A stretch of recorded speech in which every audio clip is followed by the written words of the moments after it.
we learn a lot of important things from our family. You know, and they teach us how to relate to people and how to love.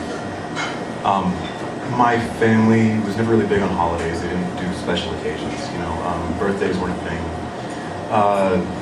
Neither were, you know, compliments or positive reinforcement or physical contact. You know, I went off to college and I made friends who would say nice things about each other for no reason at all.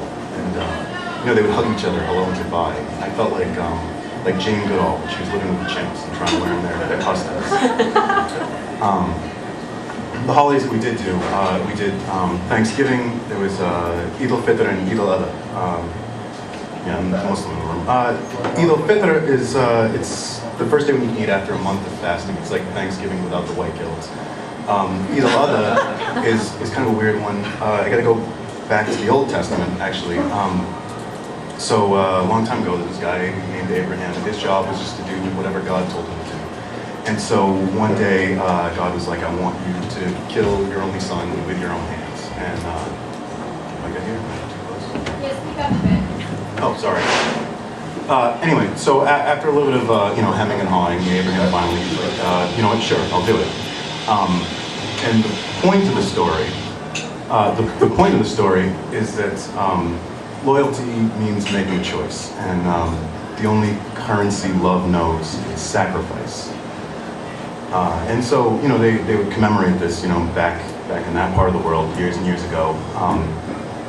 They would raise an animal, be you know, a sheep or a goat, and it's part of the family, you know, and it would come into the house, and your kids would play with it, and it would come and call and would eat out of your hand. And then on Eid al-Adha, the man of the house would kill it with his own hands, and they would butcher it and give meat to the poor. And that's how you show your love for your fellow man. The only currency love knows is sacrifice. You know, this is America. The only currency we know is currency. You know, it's so much easier and better just to pay someone else to raise the animal for you and to kill it and to, you know, do the giving. And if you can manage it, you should pay somebody else to do like the loving and the caring. I would recommend it. It's cleaner that way. And in my grandfather's butcher shop, that's what we would do. We would take money to, you know, go and do the slaughter. My uncle and my grandfather would go and they would kill the animals. It was mostly chickens. I guess inflation drove sheep and goats out of the market. And, you know, we'd bring them back to the butcher shop and the whole family would come in because it's the busiest day of the year. And you know, we'd all get to work. And my job growing up, I was skinning chickens. And so we would have these big plastic trash cans that were filled with ice water because you got to keep them cold. And you'd have to reach in past your elbows into this, you know, greasy ice water filled with chickens and, you know, pull them out. And skinning chickens is not a fun job.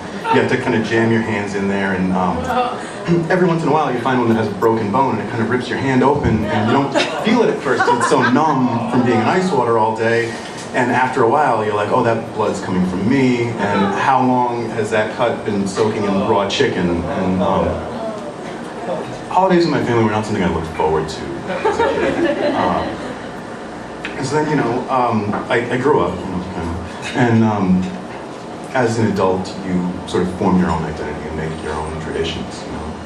And I met a girl, and we lived together for years. And Christmas would come around, and we'd put up a tree and decorate it. And I thought to myself, this is so much better than skinning chickens.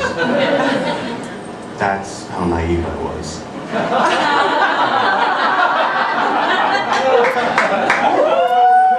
And you know, we shared some really good times, and I thought to myself, this is love. You know what I mean? Like, it feels so good. It makes me so happy. Like, what more could you want out of love? And you know, things didn't stay good, and she started seeing someone else. And you know, after a while, you get to realize that that's not what love really is. You know, when you love somebody, you don't stay with them in the good times and then replace them when things get bad. When you love somebody, you stand by their side, up to your elbows in a trash can full of greasy chicken water. You know, when you love somebody, you share the bad times with them.